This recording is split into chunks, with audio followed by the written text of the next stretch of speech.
Welcome to Wife Cheating Story. I hope you have an enjoyable and relaxing time listening. Let's get started. Rain drummed against the window like restless fingertips. The small lamp in the living room cast long shadows on the hardwood floor, and Harriet Gray could almost hear her own heartbeat echoing through the quiet house. It was nearing midnight, and every nerve in her body felt raw, exposed. She sat curled up on the couch with a blanket over her legs, her gaze shifting anxiously between the front door and her phone. Lily, her 9-year-old daughter, had gone to bed hours ago, blissfully unaware of the tension that gripped her mother. Harriet knew she should get some rest herself. She had work at the local insurance office in the morning, but her mind was too wired to settle down. Then the phone buzzed. A jolt of adrenaline coursed through Harriet, sending the blanket sliding to the floor as she grabbed the device. The screen glowed with an unknown number. She hesitated for a heartbeat before answering. Hello? Silence. She could hear her own breathing and the faint crackle of static. Harriet's fingers tightened around the phone. "Who is this?" she asked, her voice trembling despite her attempt to sound firm. A low, ominous laugh filtered through the line, raising goosebumps on her arms. "Did you miss me, Harriet?" The voice rasped, every syllable measured. Then came words that clung to her like a cold hand around her throat. "We'll be together again soon." She froze, heart pounding so violently she could taste metallic fear on her tongue. "What do you want?" she whispered, but the line clicked dead. A dull, beeping tone replaced the caller's voice. Harriet set the phone on the table with shaking hands. For several seconds, she simply stared at it, half expecting it to ring again. But the silence pressed in, thick and suffocating. She stood abruptly, scanning the living room, the unlit corners, the locked windows, the drawn curtains. Outside, the wind gusted, rattling the panes. Troy. His name surfaced in her mind, and her pulse spiked once more. He was her ex-husband, locked away for assault. As far as she knew, his release date was still months ahead. But the memory of his voice, that low timbre layered with menace, haunted her. Had he been granted early parole? Or was someone else playing a twisted prank? Harriet moved to the front door, checking it twice. Deadbolt secure, chain secure. She crept through each room in the house, turning on lamps to chase away the darkness. In the hallway by Lily's bedroom, she paused to listen. Lily's soft breaths were the only indication that all was still safe. A flash of lightning illuminated the living room window, briefly revealing rain streaming down in pale sheets. The thunder followed, rumbling like distant drums. She shivered. The old scar on her shoulder, an ugly reminder of Troy's fury, throbbed with phantom pain. In the corner near the bookshelf lay a stack of letters still sealed in their envelopes. Harriet knew exactly who had sent them prison correspondence from Troy, each postmarked from a correctional facility 2 states over. She hadn't read a single one in almost a year.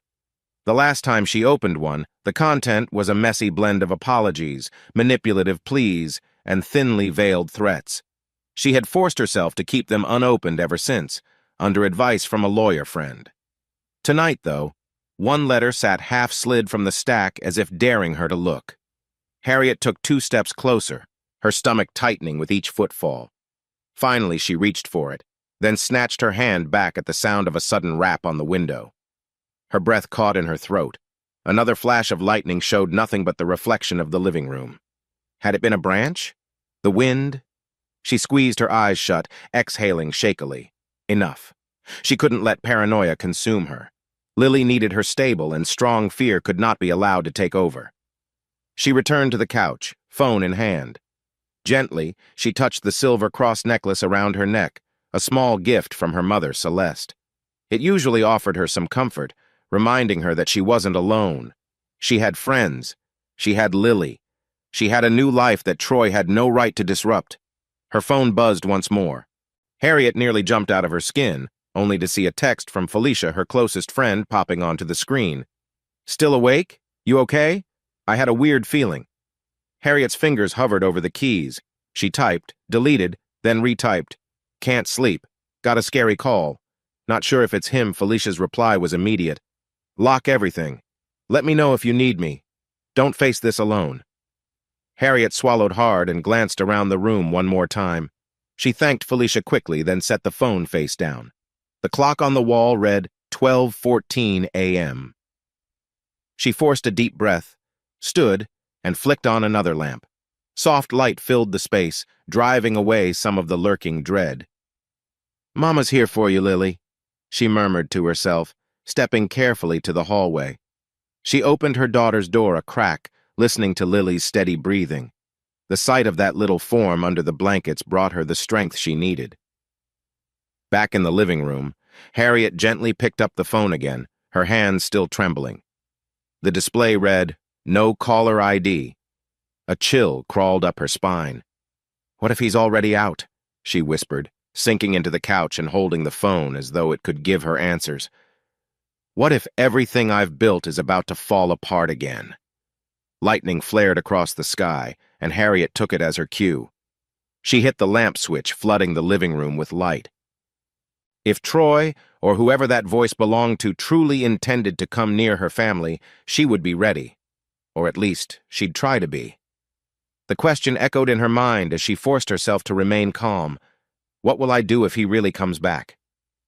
She clutched the phone tight, stared at the unopened letters on the floor, and blinked away the tears that threatened to fall. A new roll of thunder growled in the distance. Harriet closed her eyes, inhaled slowly, and resolved that she would protect Lily at all costs, even if it meant facing the nightmare she thought she had escaped.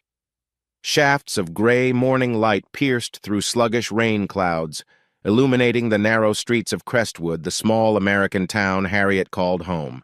She turned off the windshield wipers as the drizzle subsided, then glanced in the rearview mirror at Lily in the back seat. The girl's eyes still looked heavy with sleep. "Mom, can I stay with Grandma after school?" Lily asked, yawning. "Sure, sweetheart," Harriet replied, her voice still a touch hoarse from the restless night. "But Grandma Celeste might be busy until 5. I'll call her." Lily nodded and fiddled with the straps of her backpack. Moments later, the school building came into view, red brick walls and a small flagpole out front. Harriet parked and leaned over to kiss Lily's forehead. "I'll see you this afternoon, okay? Text me if anything comes up." "Okay, Mom," Lily said softly, then hopped out. Harriet watched her daughter disappear into the bustling crowd of students, feeling equal parts pride and anxiety. 15 minutes later, Harriet slipped into the Maple Bean Cafe, a cozy spot near downtown. A familiar wave of coffee aroma and baked cinnamon greeted her at the door. She spotted Felicia, Danielle, and Lola seated around a corner table. Felicia wore a concerned frown the moment Harriet approached. "You look wiped out, girl. Did you even sleep?"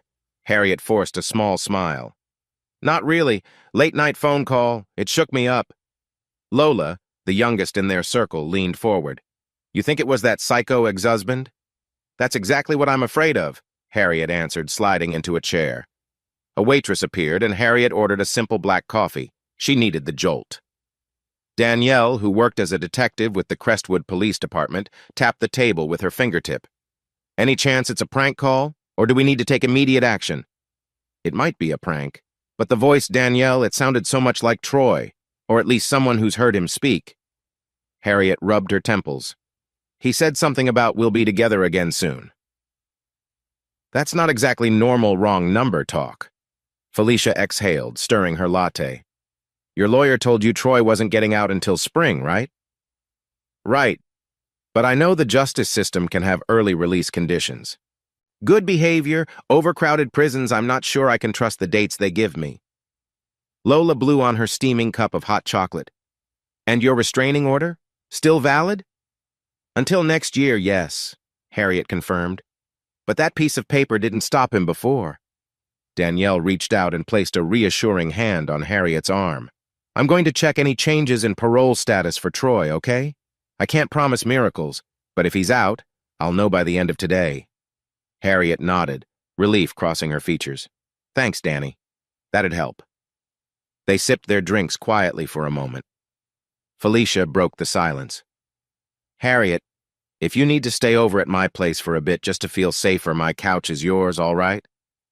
"Same here," Lola chimed in, though her one-bedroom apartment likely had no extra space. The sentiment still warmed Harriet's heart. She glanced at each of them, gratitude swelling. "You have no idea how much that means to me. She paused, inhaling slowly. I want Lily's routine to stay normal. She's been making friends. She loves her new teacher, and she's grown so attached to my mom. I hate uprooting her again. Felicia offered a compassionate smile. We get it. You've built a stable life since everything. You're not alone, Harriet. One phone call won't break you. Danielle tossed a couple bills on the table to cover her coffee and stood up. I've got to head to the station. I'll dig around about Troy's status. Stay in touch and keep your doors locked. Harriet watched Danielle exit, her police badge catching a glint of morning sunlight. Lola squeezed Harriet's hand gently before leaving for her shift at the local bakery. Soon it was just Harriet and Felicia lingering over half-finished drinks. Thanks for being here, Harriet said softly, swirling the last of her coffee in the mug. Felicia leaned back, crossing her legs. Always. You've been through hell, Harriet. You deserve a break. Remember that. And if you need any late-night moral support, text me, okay? Harriet set down the mug. I will. Hopefully tonight will be less eventful. They exchanged a quick hug. Outside, the clouds had lightened, and Harriet squinted at the pale sunlight overhead. She felt a small bud of hope pushing through her anxiety. She still had to pick up Lily later, face the rest of her workday, and get in touch with her mother, Celeste. But at least now, Harriet knew she wasn't entirely alone in her fear. Yet beneath that fragile hope, a question continued to gnaw. What if Troy truly was free to roam again? Late that night, Harriet lay awake in bed, the soft glow of her bedside lamp illuminating a single framed photo. Lily at age 3, smiling wide in a pink sundress, Harriet's arms wrapped protectively around her. That picture was taken before Troy's anger escalated to its darkest point, before Harriet had to finally break free. Unable to sleep, Harriet closed her eyes and allowed the memories to wash over her. They started sweetly enough. Troy, tall and charismatic, sweeping her off her feet in a whirlwind romance. She was 22 and fresh out of community college, searching for love and stability. Troy had a job in construction and was always full of grand visions. He spoke passionately about building a future, a home where children could laugh and play. Then Harriet found out she was pregnant with Lily. At first, Troy seemed startled but not overtly hostile. But as the pregnancy advanced, the cracks in his facade began to show. He'd come home from job sites moody, snapping at small things. The first time he hit her was when Harriet refused to get an abortion he'd suggested in a moment of rage. She remembered the taste of copper in her mouth, the shock of betrayal flooding her senses. Staring at the bedroom ceiling, Harriet exhaled shakily. Focus. She tried to push away the darkest recollections, but they kept intruding like persistent nightmares. After Lily was born, Troy's behavior deteriorated. Sleepless nights with a newborn only fueled his temper, and Harriet lived in constant worry, fearful not just for herself, but for her baby girl. Snippets of horror replayed in her mind. A shattered vase at 2 a.m. because Lily wouldn't stop crying. The bruise on Harriet's wrist, shaped exactly like Troy's hand. The flicker of hatred in his eyes when Harriet threatened to call the police. But the worst was the night he lashed out at Lily when she was barely 5 years old. Harriet remembered rushing to shield Lily, ignoring the blows to her own body, screaming for him to stop. That was when she knew. This wasn't going to change. He wasn't going to grow out of it or calm down. She needed an escape, or one of them wouldn't survive. Harriet rolled onto her side, blinking back tears as the memory of the trial surfaced. The judge's words, "Mr. Troy Hopkins, you are hereby sentenced," the clang of a gavel. Relief, tinged with guilt, that she was finally free of him. But was she truly free? Her heart pounded again. The phone call from the previous night replayed in her head. If Troy had found a way out sooner, Harriet might be staring at the start of another nightmare. No, she thought fiercely.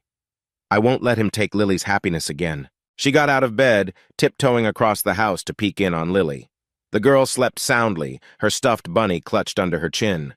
Harriet's eyes burned with tears, both love and fear, but she managed a steady breath. She would do everything in her power to keep Lily safe. Slipping into the kitchen, Harriet poured herself a glass of water. The hum of the refrigerator and the distant purr of traffic on the main road were the only sounds.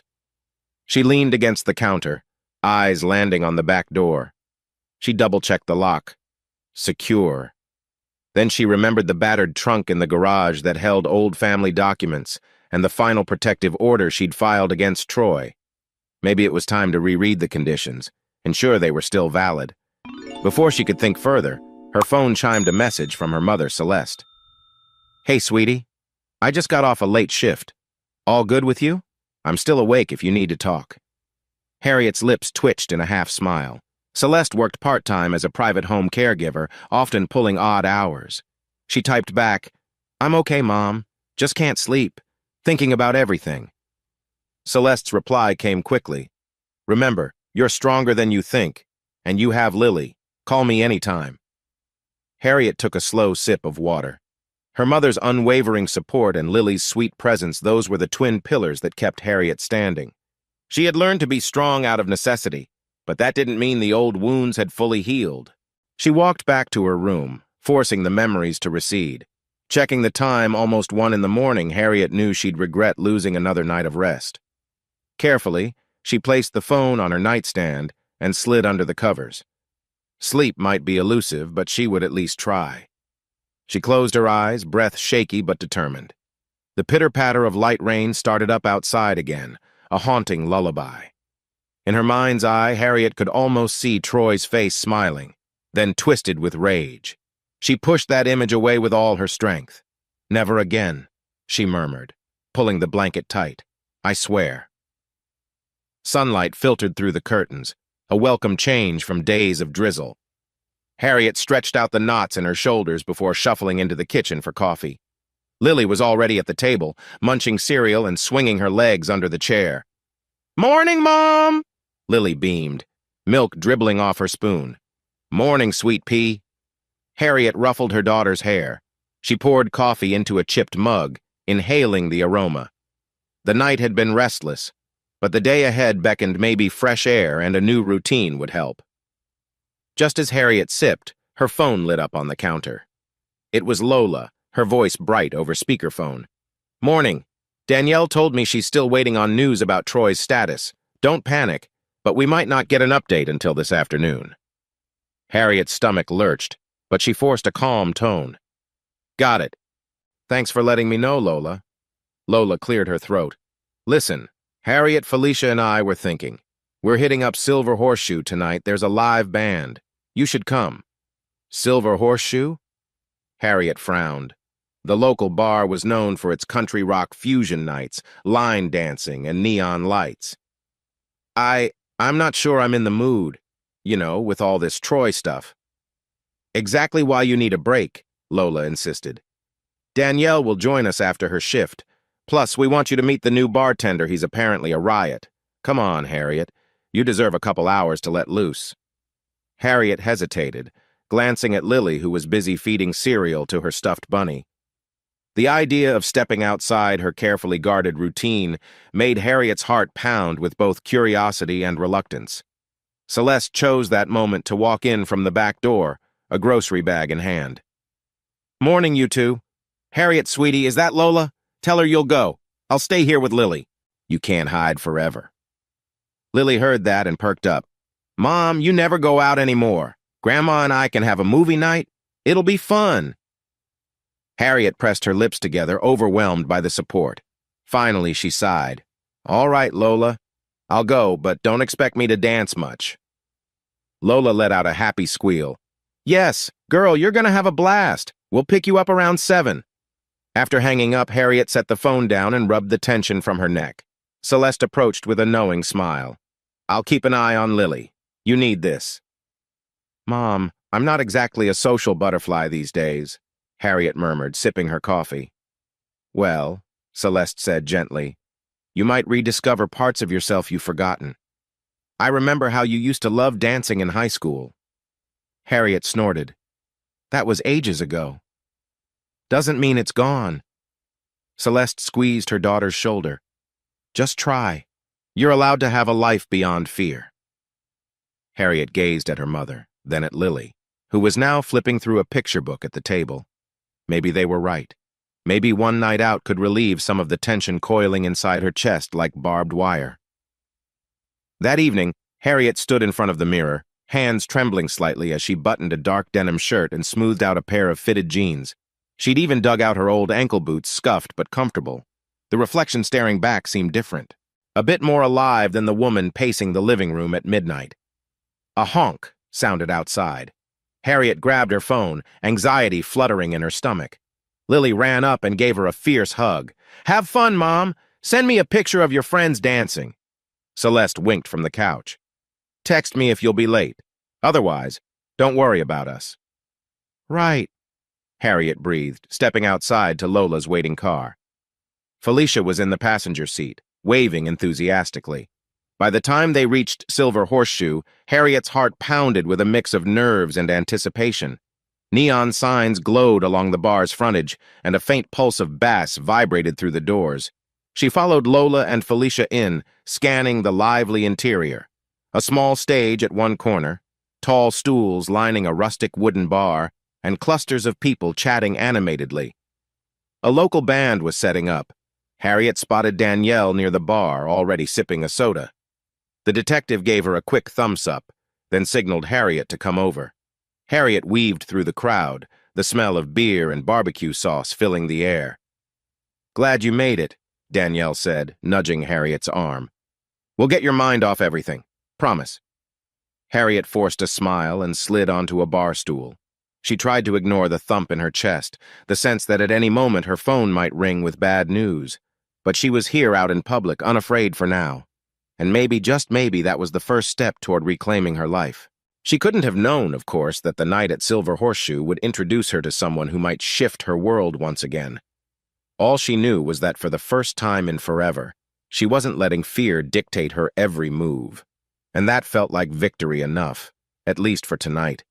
The neon sign of Silver Horseshoe glowed brilliantly against the early evening sky, throwing streaks of red and blue light onto the damp sidewalk.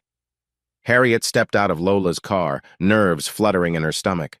From the parking lot, she could already hear the thumping bass and the excited hum of a crowd gearing up for live music. Felicia adjusted the collar of her denim jacket and gave Harriet an encouraging grin. "Ready?" Harriet swallowed. "Ready as I'll ever be." Though the tension from Troy's ominous phone call still lingered in a corner of her mind, she was determined to focus on tonight. A little fun might do her good. They made their way inside, weaving through clusters of people chatting under strings of fairy lights crisscrossing the ceiling. The air smelled of fried appetizers, spilled beer, and a faint trace of wood polish. On a small raised stage, a local band was tuning their instruments, guitars, drums, a steel guitar perched on a stand off to one side. Lola tugged Harriet forward, heading straight for a high table near the dance floor. "Let's grab this spot before it's taken," she yelled over the buzz of conversation. Harriet nodded and slid onto a tall stool. Felicia took the seat next to her, scanning the drinks menu. She leaned closer to Harriet and shouted, "I hear the new bartender makes killer mocktails if you're not into booze tonight." "Mocktail sounds perfect," Harriet replied. She was still jittery. No need to layer on alcohol. She tried to let the music distract her, tapping her foot to the lively guitar strums. A few minutes later, the band launched into their opening set, a country rock number that had the crowd swaying.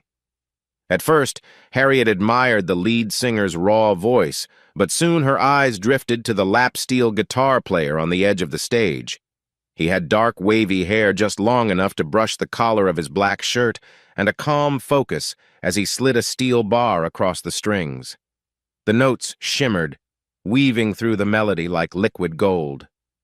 "Holy smokes," Lola whispered into Harriet's ear, following her gaze. "That's him. Julian. A friend told me he's new in town and only started playing gigs here a few weeks ago. He's got some serious skill." Harriet felt an unexpected flutter. Something about Julian's quiet intensity reminded her of an old photograph, dim, but somehow comforting. She tore her eyes away for a moment, taking a sip of the mocktail the bartender just delivered. The tang of lime and ginger warmed her throat. The song ended with a round of applause. Harriet clapped along and the lead singer flashed a grin. "Thank you, folks." "We'll take a short break, then be right back with more music." Julian carefully set his steel guitar aside and hopped off the low stage. To Harriet's surprise, He headed straight in their direction, possibly to get some water at the bar behind them. Up close, she noticed faint lines of fatigue under his eyes, as though he carried burdens of his own. He glanced their way with a polite nod. Felicia, never one to be shy, seized the moment. "Hey there, you guys sounded great." Julian offered a small smile. His voice was deep and slightly husky. "Thanks. We're still getting used to the acoustics here, but it's a fun crowd tonight." Lola nudged Harriet gently. Taking that cue, Harriet mustered a friendly look. "I really liked your steel guitar work," she said, hoping her voice wasn't trembling. "It's such a mesmerizing sound." Julian's eyes lit up with quiet pride. "Appreciate it. It's a bit niche, but I love playing. I'm Julian, by the way." He glanced from Harriet to her friends, waiting. Felicia introduced herself and Lola, then pointed to Harriet. "And this is Harriet Gray. She's new to the local music scene, but I think you just made her a fan." A soft warmth bloomed across Harriet's cheeks. "Guilty as charged. I don't go out much, but this," she waved vaguely at the stage, "is pretty amazing." Julian hesitated for half a beat, as though measuring his words. "Glad you're enjoying it. We have 2 more sets tonight. Hope you'll stick around." "We plan to," Lola chimed. "Gotta dance off the midweek stress." Felicia teased Harriet with a light elbow. And Harriet here could definitely use some positive vibes. An understanding flickered in Julian's gaze, but he only offered a gentle nod. "Then I'll do my best not to disappoint." With that, he excused himself to grab a quick drink at the bar, promising he'd see them when the band returned. Harriet exhaled the breath she hadn't realized she was holding. Watching him go, she felt a little jolt in her chest, a spark she hadn't felt in ages. It unsettled and excited her in equal measure. Felicia leaned in, trying to keep her voice low. "He's easy on the eyes, huh?" Harriet laughed quietly, toying with the rim of her glass. "He's different," she admitted. "Not the usual loud type. He has this calm energy." Lola wagged her brows. "Calm energy is hot." The overhead lights dimmed again, and the band filed back on stage. As the crowd cheered, Julian settled behind his instrument. Just before starting, he caught Harriet's eye and offered a small grin. Her heart thudded. She clapped with everyone else, letting herself be swept away by the next song, a ballad that highlighted the steel guitar's haunting resonance. Somewhere between the second and third numbers, Harriet felt the weight of old fears ease, replaced by the present moment's warmth and rhythm. She found herself smiling, a genuine one, not forced. In that instant, the possibility of happiness sparked like a single flame in a dark room. When the set ended, Harriet realized she wasn't consumed by the phone call or the threat of Troy. Tonight, for this fleeting window of time, she was simply Harriet, a woman enjoying a vibrant atmosphere and good music with friends. And maybe, just maybe, she was also someone open to meeting new people. Later that same night, Harriet slipped through her front door quietly. The house was hushed, and only a soft lamp in the living room illuminated Celeste dozing on the couch. Harriet shrugged off her coat, cheeks still flushed from the afterglow of music and conversation. Celeste stirred at the sound of footsteps. "Hey, sweetheart, how was it?" she asked, rubbing the sleep from her eyes. Harriet settled next to her mother. "Surprisingly good. The band was fantastic and the crowd wasn't too wild." She paused, a small smile tugging her lips. "I met someone. He plays the steel guitar." Celeste arched a brow, intrigued. "That's so? Should I be bracing for some new romance storyline?" Harriet chuckled, shaking her head. "Nothing like that yet. It was just a brief conversation. He seemed kind, polite." Celeste patted her hand. "Good for you. Lily's asleep, by the way. We made popcorn and watched a cartoon. She crashed halfway through." Harriet felt a surge of gratitude. "Thanks, Mom. I needed that break more than I realized." After Celeste went to bed, Harriet wandered into Lily's room to check on her. Soft moonlight spilled across Lily's small form, her stuffed bunny perched protectively by her pillow. Harriet pressed a gentle kiss to Lily's hair. The contentment from Silver Horseshoe mingled with the relief of seeing her daughter safe and peaceful. The next morning dawned crisp and bright. Harriet woke to the smell of eggs and bacon drifting from the kitchen. She found Lily humming a tune, already dressed for school, while Celeste flipped bacon in a skillet. "Morning, ladies," Harriet said, ruffling Lily's hair. Lily beamed. "Morning, Mom. Guess what? I'm going over to Penelope and Malcolm's place after school. Grandma said it's okay, right?" Celeste nodded, handing Harriet a mug of coffee. "Penelope offered to teach Lily a new cookie recipe. She's becoming quite the little baker." Harriet took a sip, letting the warmth spread through her chest. She knew Lily's bond with Penelope and Malcolm affectionately called Aunt Penelope, and Uncle Malcolm had grown ever since Harriet started working late shifts at her small insurance office. "That's wonderful," Harriet agreed. "Just make sure you text me if anything comes up." A few hours later, Harriet sat at her desk, sorting policy forms. The hum of the office's fluorescent lights was almost hypnotic. Her mind drifted briefly to last night's conversation with Julian, the way his quiet gaze carried a subtle gentleness. She shook it off, reminding herself it was just a casual chat. By evening, Harriet swung by Penelope and Malcolm's cozy ranch-style house to pick Lily up. The fence was lined with marigolds, and a small greenhouse stood in the backyard, a testimony to Penelope's love for gardening. From the open window, Harriet could smell fresh cookies. She knocked on the door. Penelope, wearing a floral apron dusted with flour, answered, "Harriet, perfect timing. Lily's just finishing up her batch of chocolate chip cookies. Come on in." Harriet stepped into the warm living room. An old clock ticked on the wall, and a soft radio played country music in the background. The place felt like a haven, simple, inviting, dotted with personal photos. One framed picture caught Harriet's eye, a young man, smiling widely, holding a steel guitar. The realization hit her just as Malcolm came in. "Evening, Harriet," Malcolm said, his voice as hearty as his stocky build. "Smells good, huh?" "It does," Harriet murmured, still eyeing the photo. "Is that—" Malcolm followed her gaze and grinned. "Ah, yes. That's our boy, Julian. Took that shot right after he bought his lap steel." He pointed to a smaller photo nearby, Julian standing with a group of friends near a stage. "He's our pride and joy, though he doesn't like fuss." A flicker of excitement stirred in Harriet's chest. She glanced around, trying to act casual. "He played at Silver Horseshoe last night, didn't he?" Malcolm nodded. "Sure did. He's always had a knack for music. It's been a blessing for him after everything." Harriet's curiosity tugged at her. "After what?" But she caught herself. Perhaps it wasn't polite to pry. "I mean, he seems like a genuinely nice person." Penelope stuck her head from the kitchen. "Julian's a sweetheart, though he's been through a lot. Lost his wife in a car accident a couple of years back." Her voice softened. "But the good Lord keeps him going."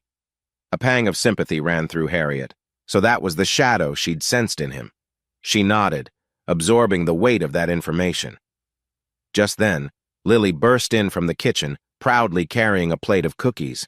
"Mom, look, aren't they perfect?" Her cheeks were dusted with flour. Harriet tasted one, the chocolate still melted and gooey. "They're amazing, Lily."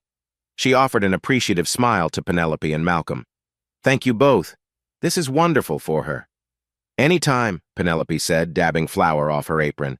"You know, it's good for kids to learn skills like baking. Gardening gives them a sense of home." "Yeah," Harriet agreed softly, glancing at Lily's bright face. A sense of longing flitted through her. She wanted Lily to grow up with this kind of stability, free from the nightmares Harriet herself had endured. Before they left, Malcolm pressed a small container of extra cookies into Harriet's hands. "For your mother, Celeste. She's always so kind to us." Harriet thanked them again. She and Lily walked out to the car, the sky tinted pink by the setting sun. As Harriet buckled Lily into her seat, she couldn't help but recall the photo of Julian, youthful, hopeful, a guitar in hand. Now she understood the sorrow behind his quiet eyes. Driving home, Lily chattered happily about how Penelope had promised to show her how to plant herbs in the greenhouse. Harriet managed a fond smile but found herself lost in thought. Julian is Malcolm and Penelope's son. That fact shouldn't matter, yet Harriet felt a curious thrill. She pictured him again on stage, the steel guitar's notes swirling in the bar's hazy light. She had no idea if fate would ever push them together again, but she couldn't deny the intrigue swirling in her heart. 2 days later, Harriet returned to Penelope and Malcolm's to pick Lily up after school. This time, a fresh coat of paint on the porch railings caught her eye, Malcolm's handiwork, no doubt. The man loved to keep his property in tip-top shape. Stepping inside, Harriet found Lily kneeling on the living room rug, happily sorting a box of small wooden pieces. Next to her, Malcolm rummaged for nails and a small hammer. "Mom!" Lily's face lit up. "We're making a birdhouse. Uncle Malcolm says we can paint it any color I want." Penelope glanced up from watering a potted fern. "Don't let him talk you into camouflage. Last time he did that, the birds flew right into the house." She teased Malcolm with a playful grin, and he feigned offense. Harriet crouched beside Lily, taking in the tidy arrangement of planks and nails.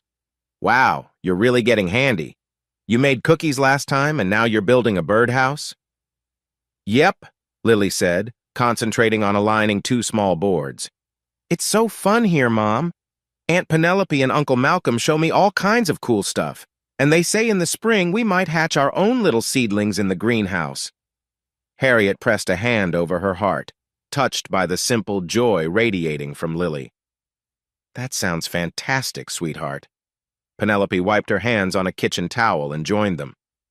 "The greenhouse is Malcolm's pride, but I do the actual planting. He just builds the shelves," she joked. Then, turning to Harriet, she said, "We're really happy Lily feels comfortable here. It's good seeing her blossom." Harriet felt a surge of gratitude. "It means a lot. Thank you for giving her this sense of normalcy." At that moment, a gentle chime echoed through the living room, the old doorbell. Penelope set the towel aside, strolling to the front door. Harriet remained on the rug, helping Lily hold the planks steady while Malcolm measured. A familiar low voice filtered in from the entryway. "Hey, Mom." Harriet's breath caught.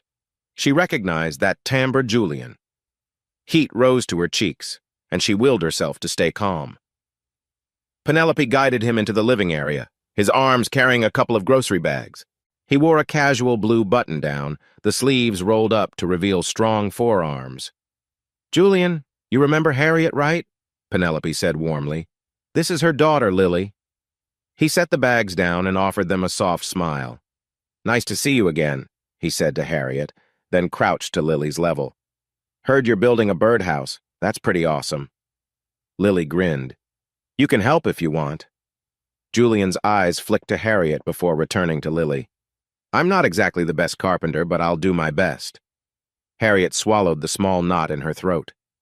She wasn't expecting to see him here tonight. Then again, this was his parents' home. Of course he'd show up. She managed a polite smile. "It's good to see you," she said quietly, her heart fluttering the moment he looked her way. Malcolm cleared his throat, a mischievous glint in his eye. "So, Harriet's the one who was raving about your steel guitar skills at the bar, huh?" Harriet blushed. Julian chuckled softly. "Is that so?" "I might have mentioned you were talented," Harriet said with a shy shrug, biting back a smile. Julian nodded graciously, then turned his attention to Lily, who was already offering him a small hammer.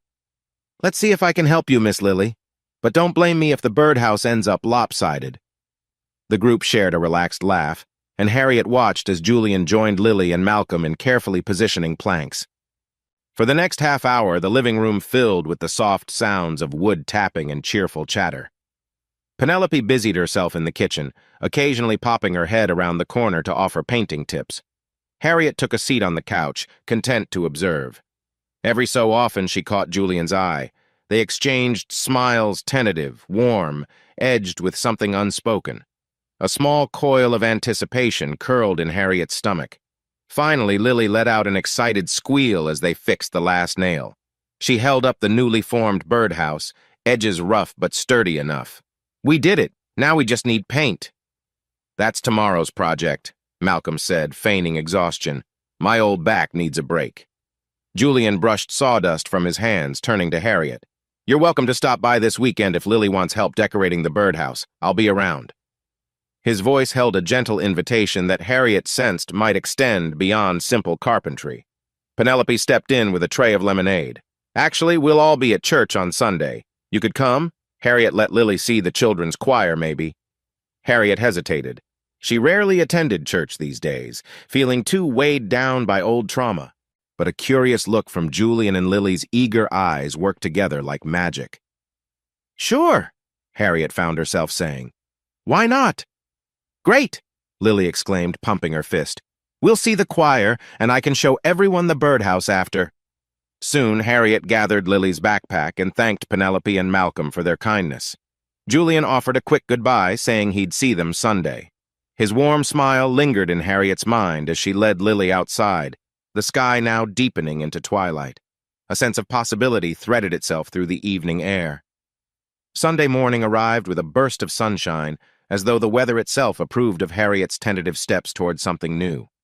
She dressed Lily in a simple floral dress, while she chose a knee-length skirt and a light cardigan, nothing too formal, but respectful for a church setting.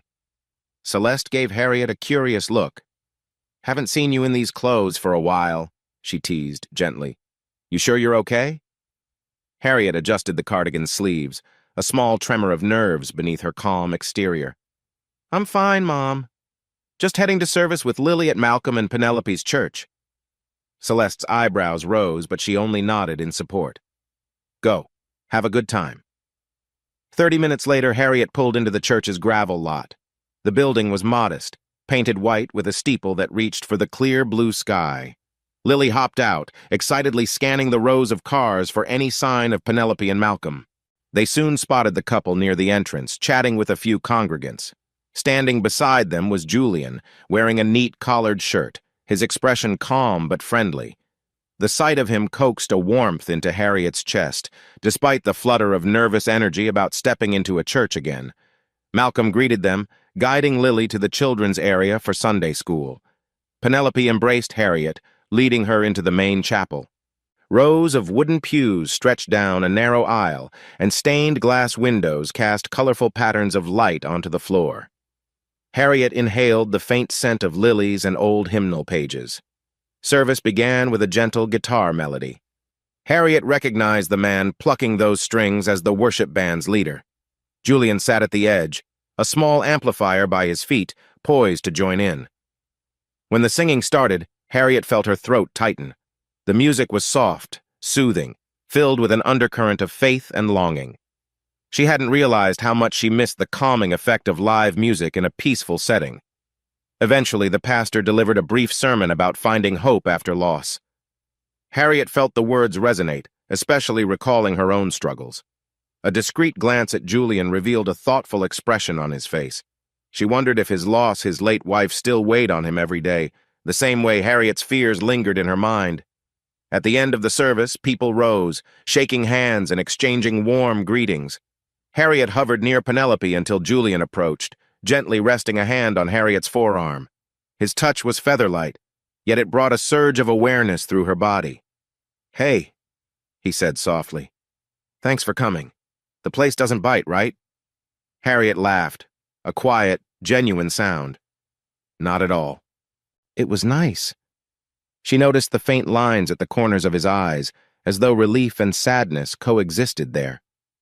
The sermon was comforting. He nodded, lingering in the moment. "I'm glad. Mom mentioned Lily wants to see the kids' choir rehearse. We can check that out if you like." They found Lily in the back hall, where the children's choir prepared a simple song. Lily waved excitedly, urging Harriet to listen to a snippet. The air was filled with youthful voices slightly off-key but earnest. Harriet's heart softened at the sight of her daughter's bright smile. When the rehearsal ended, Lily ran over, beaming. "Mom, they said I could join next week if I want. Isn't that cool?" Harriet brushed a strand of hair off Lily's forehead. "Very cool, sweetheart. We'll talk about it, okay?" Julian excused himself to help pack up some audio cables, giving Harriet a polite nod. Before he disappeared, he murmured, "See you around?" The question hung in the air, gentle and open-ended. Harriet managed a small nod, her pulse quickening. "I'd like that." Penelope and Malcolm offered to treat them to brunch, but Harriet politely declined, explaining she needed some time to digest the morning's emotions. They said their goodbyes outside, the sun warming Harriet's shoulders. As she and Lily headed to the car, Harriet stole one last look at Julian. He caught her glance and lifted a hand in a quiet wave.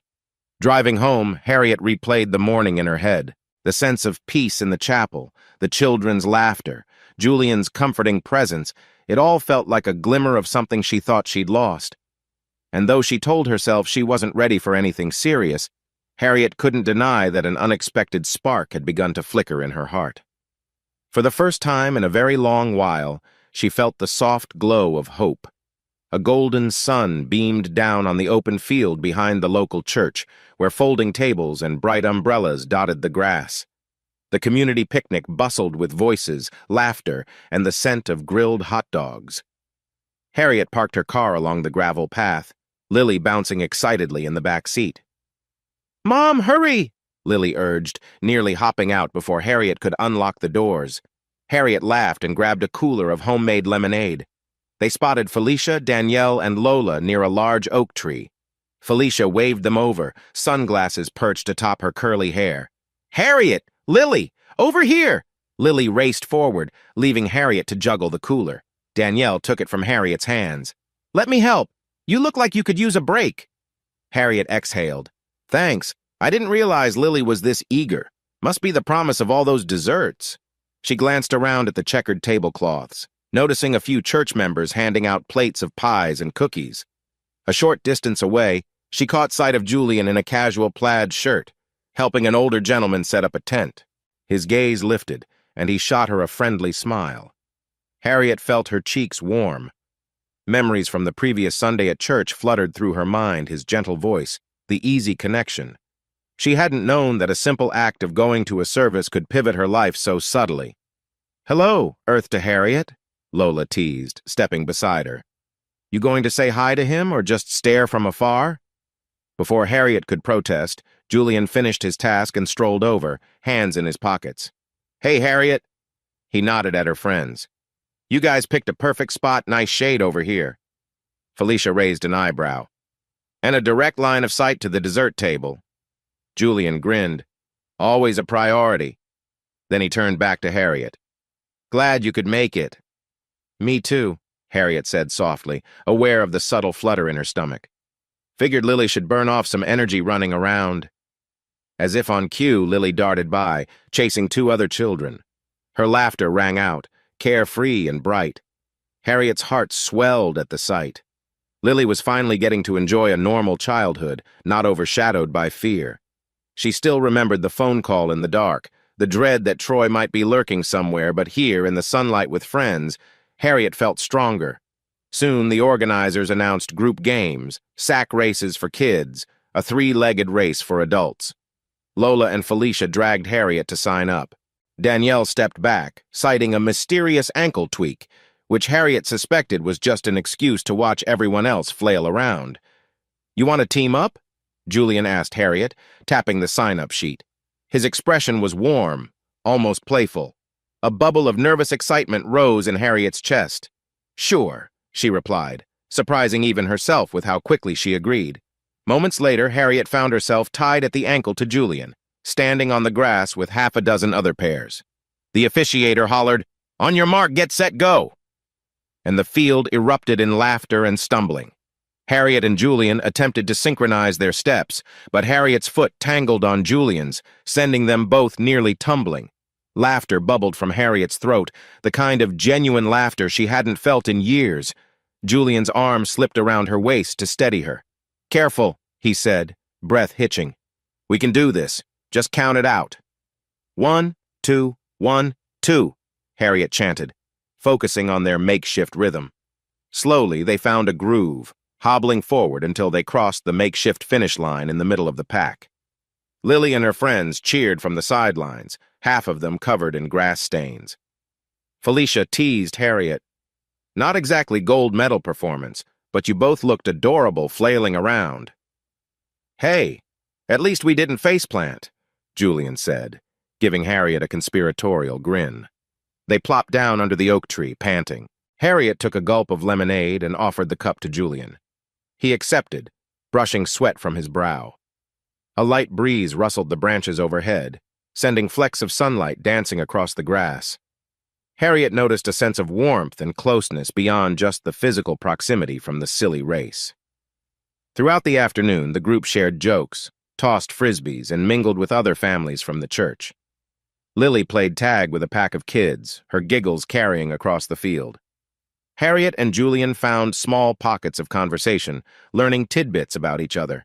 She told him how she once dreamed of running a small bakery, but got sidetracked by life's hardships. He opened up a bit about losing his wife, no heavy details, just small glimpses of the pain he'd endured. By late afternoon, the sun dipped low, painting the horizon with orange and pink. People began packing up. Harriet took Lily by the hand, preparing to say goodbyes. She thanked Julian, her eyes reflecting gratitude. "Today was really great. Thank you for making it feel normal." He offered a gentle smile. "Anytime." Then, in a teasing tone, "Next time we'll practice the three-legged race so we can actually win." Harriet laughed softly, an undercurrent of relief buoying her spirit.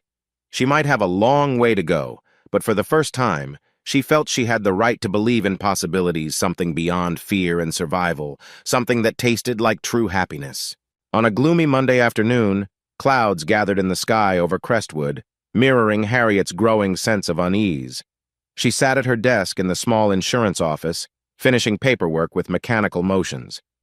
The Dan Guai Quoi Tuan still lingered in her mind, but a gnawing worry had started creeping back. She tried to ignore it until her phone vibrated on the desk. It was Mr. Dawson, her old lawyer. Harriet's heart skipped a beat. She took a deep breath, stepped into the hallway for privacy, and answered. "Hello?" "Harriet, it's Dawson. I got news from the parole board." His tone was grave, lacking the usual polite pleasantries. "Troy's been recommended for early release. I'm still working through the details, but it looks like it could happen soon." Harriet's throat went dry. She leaned against the wall. Early release? But he had months left. Why? "Overcrowding, good behavior, some legal technicalities," Dawson explained, his words clipped. "I'm telling you this so you're prepared. I suggest contacting your local police or updating the restraining order. Don't panic, but do take precautions." The call ended with Harriet's ears roaring. Her hands shook as she stared at the phone. The hallway felt suddenly too narrow, like it was closing in on her. She remembered the menacing phone call weeks ago. "We'll be together again soon."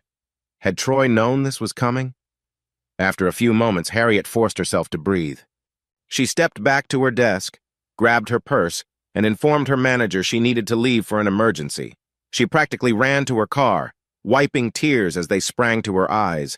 In a trembling whisper, she muttered, "He's not going to ruin everything again. I won't let him." She drove to pick Lily up from school earlier than usual, anxiety gnawing at her. Lily hopped in, immediately sensing Harriet's distress. "Mom, what's wrong?" Harriet struggled to keep her composure. "Just some grown-up stuff, honey. We might have to make some decisions soon." Later, at home, Celeste spotted Harriet's pale face the moment she walked in. She placed a gentle hand on Harriet's shoulder. "Sweetheart, talk to me." Harriet swallowed hard, relaying the news about Troy. Her mother's expression turned grim. "Could we move away?" Celeste asked quietly. "Start somewhere fresh, maybe?" Lily, standing at the kitchen doorway, overheard. Her eyes widened with fear. "Move?" she exclaimed, voice shaky. "But I love my school, and Penelope, Malcolm, my friends." Harriet's heart twisted at Lily's plea. She knelt down. "I know, baby, I just want us safe." Tears welled in Lily's eyes. "I don't want to go. This is my home now." The anguish on Lily's face nearly broke Harriet, but she couldn't ignore the terror creeping into her chest. Troy was a threat, an unpredictable one. She recalled the viciousness in his eyes the last time she saw him in court. That evening, Harriet found herself pacing the living room after Lily went to bed. She scrolled through her phone contacts, landing on Julian's name. Her thumb hovered, hesitation swirling in her mind. Would calling him be too forward? They weren't exactly official, but he'd told her she could count on him if she needed help. Taking a shaky breath, Harriet pressed the call icon. Julian answered on the second ring, voice tinged with concern when he heard her tone. "I just got news," she began, her words stumbling as she explained Troy's potential early release. I don't know what to do. Lily doesn't want to leave, but what if staying puts her in danger? His silence was brief but comforting. Harriet, you don't have to figure this out alone. Please don't run. Let me help. We can talk to the police, to your friends. We'll find a solution. Tears slid down Harriet's cheeks. She realized how good it felt to have someone steadier than her own anxiety. I'm so scared, she whispered, voice cracking. I know, Julian murmured. But you're not alone in this. We'll face it together, okay? Harriet closed her eyes. It was the first time in ages that a man's voice had given her solace instead of terror. Softly, she replied, Thank you. I really appreciate it. After hanging up, Harriet sat on the couch, heart still pounding but with a kernel of hope anchored by Julian's reassurance. Despite her fear, she decided to stay for Lily, for the life they'd rebuilt, and maybe, just maybe, for a chance at the happiness starting to blossom with Julian's gentle presence.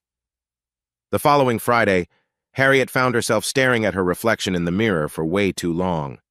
She fussed with the collar of a soft lavender blouse, checking if it paired well with her slim-fit jeans. Lily lounged on the bed, a grin tugging her lips. You look pretty, Mom, Lily said, a teasing lilt in her voice. Harriet smoothed her hair. Thanks, sweetheart. I don't want to overdo it, but I haven't been on a proper date in, well, a long time. They both knew Harriet's last date experiences had been overshadowed by Troy's controlling ways. Lily hopped off the bed, gave Harriet a quick hug. You'll do great. Just be yourself. A beep sounded outside. Harriet peeked through the window, spotting Julian's silver truck. She inhaled deeply, nerves and excitement mingling.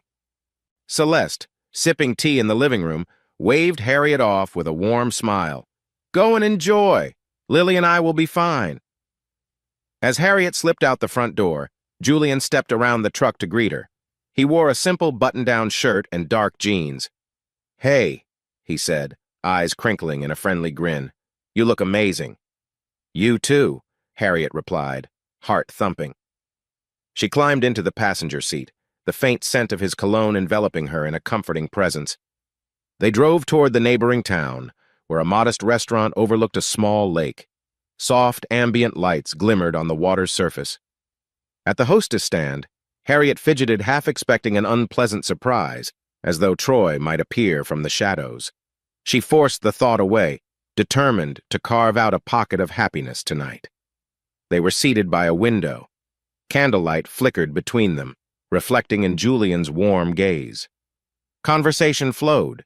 They talked about Lily's new baking exploits, Harriet's hectic schedule at the insurance office, and Julian's upcoming gigs with the band. The tension inside Harriet gradually loosened, replaced by a gentle ease. After dinner, Julian suggested a stroll outside. A narrow path circled the lake, lined by tall reeds that whispered in the night breeze. Harriet slipped her arm through his, her heart pulsing with each step on the gravel. I was thinking, Julian began softly, about your worries with Troy. It's a lot to handle. But you have a network here, Celeste, your friends, me. We'll do whatever it takes to keep you and Lily safe. Harriet nodded, touched by his sincerity. It helps more than you know, she murmured, voice almost breaking. Before, I felt so alone facing him. Now I feel like I have a chance to stand my ground. They reached a small wooden bench and sat, the moon reflecting on the water. A peaceful hush fell over them. Harriet stared at the rippling reflections, a swirl of guilt and hope in her chest. Am I allowed to be happy while Troy still looms out there? She wondered. As if sensing her turmoil, Julian gently turned her face toward him. His voice was quiet, but resolute. You deserve happiness. Lily deserves a mother who can smile without fear. Don't let him rob you of that. A tear escaped down Harriet's cheek, and she quickly brushed it away. I'm trying, and you make it feel possible. He responded with a small, reassuring nod, then leaned in uncertain, giving her a chance to pull back. She didn't. Their first kiss was soft, hesitant, laced with the taste of redemption. Harriet's heart hammered, a blend of exhilaration and vulnerability colliding in her chest. She broke away gently, tears threatening again. "I'm sorry," she whispered. "Everything's just my emotions are all over the place." He wrapped an arm around her. "Don't apologize. This is new for both of us. We can go at whatever pace you need." His kindness unraveled another layer of Harriet's guarded heart. She rested her head on his shoulder, letting the hush of the night cradle them. In that moment, the chaos of her past receded, replaced by the quiet promise of a fresh start. A week later, Harriet found herself tidying the living room in nervous anticipation. Lily was at a friend's house for a sleepover, and Celeste was working late. Tonight, Harriet had invited Julian over for a simple dinner, just the two of them.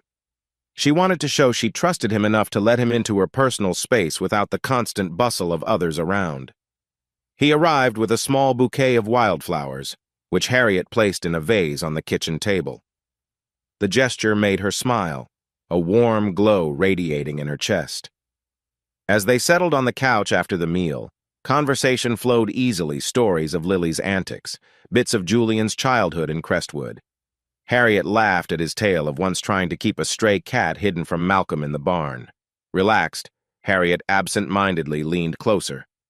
Without thinking, Julian let his hand gently graze the back of her neck. The contact was tender, but a jolt of terror shot through Harriet. A sudden, vivid flash of memory. Troy's knuckles white around a handful of her hair, yanking her down, the agony scorching her scalp. A strangled gasp escaped her throat. She recoiled violently from Julian's touch, eyes wide with panic.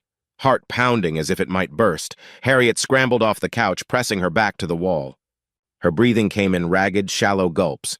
The living room seemed to spin. Alarmed, Julian raised his palms in a calming gesture. "Harriet, hey, it's okay. I'm sorry, I didn't mean—" He trailed off, voice thick with concern. But Harriet was lost in the flashback Troy's screams, the bruises on her arms. She felt pinned to that horrifying moment until Julian's soft, persistent voice broke through. "Harriet, it's me. It's Julian. You're safe." She blinked rapidly, tears streaking her cheeks. It was like crawling out of a dark cave. Julian stood a few feet away, fear and remorse etched on his face. Harriet's fingers trembled as she wiped her eyes. I'm sorry," she choked out. "I didn't mean to react like that. It's just Troy used to grab me by the neck, by the hair. It triggered something, and I—" Julian's expression filled with understanding. "You don't have to apologize," he said quietly. "I should have been more cautious. I know you've been hurt." Harriet sank onto a dining chair, breath still shaky. "He hurt me for years. And Lily, too. Sometimes the memories just come flooding back. It's like I can't outrun them." Julian pulled another chair closer, sitting facing her but keeping a respectful distance. His voice was calm, gentle. "Talk to me. Only if you want to." She swallowed, tears renewing. "After Lily was born, Troy became someone else. I was terrified he'd kill us both. One night he almost did." Her voice cracked at the admission. "I managed to get him arrested, but sometimes I still feel his presence." Taking her trembling hands in his, Julian's voice quavered with empathy. "I'm so sorry you had to go through that. No one should experience that kind of cruelty.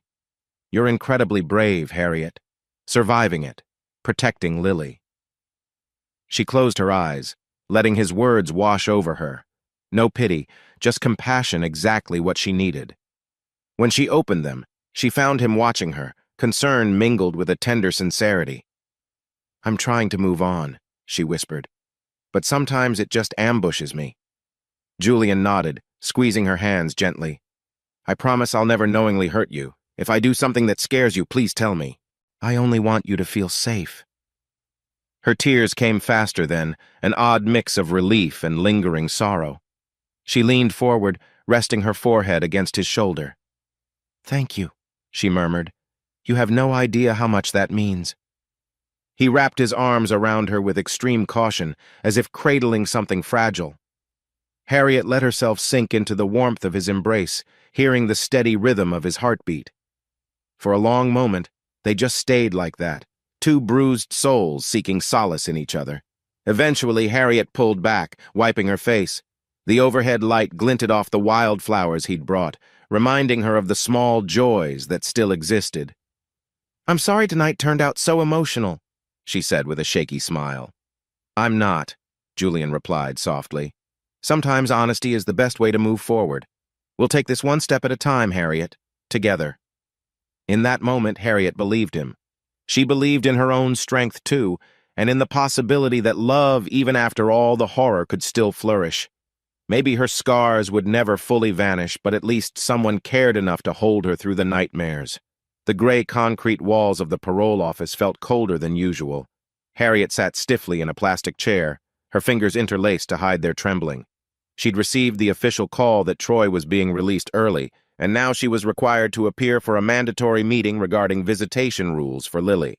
The fluorescent lights buzzed overhead, amplifying her nerves.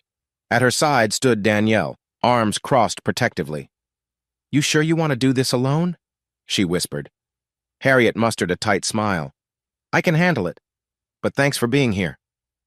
A clerk finally called her name, leading them to a small room with a long metal table. Posters about rehabilitation and parole regulations lined the drab walls. Harriet's heart pounded with each step. Then she saw him, Troy, wearing plain clothes and an unsettling grin. He had lost weight, and his hair was cropped short, but that old dangerous spark still flickered in his eyes. The supervising officer cleared his throat. "We'll discuss your daughter's supervised visitation arrangement. Mr. Hopkins, you understand these conditions are strict. One slip, and your parole is in jeopardy." Troy, adopting a mask of contrition, nodded slowly. "I do. I'm just looking forward to making amends." His voice dripped with false sincerity. Turning to Harriet, he added, "I hope we can work something out for Lily's sake." Harriet's stomach churned. She forced herself to meet his gaze. "I only care about Lily's safety," she said, voice shaking but steady enough. "Nothing else matters." Troy's lips twitched in what might have been an attempt at a remorseful smile. "I'm not the same man, Harriet. People change." But his eyes flashed something dark lurked behind them. When the officer handed Harriet some paperwork to sign, her hands felt clammy against the pen. She skimmed the forms, times and dates for potential supervised visits, restrictions for Troy's communication, and the parole conditions.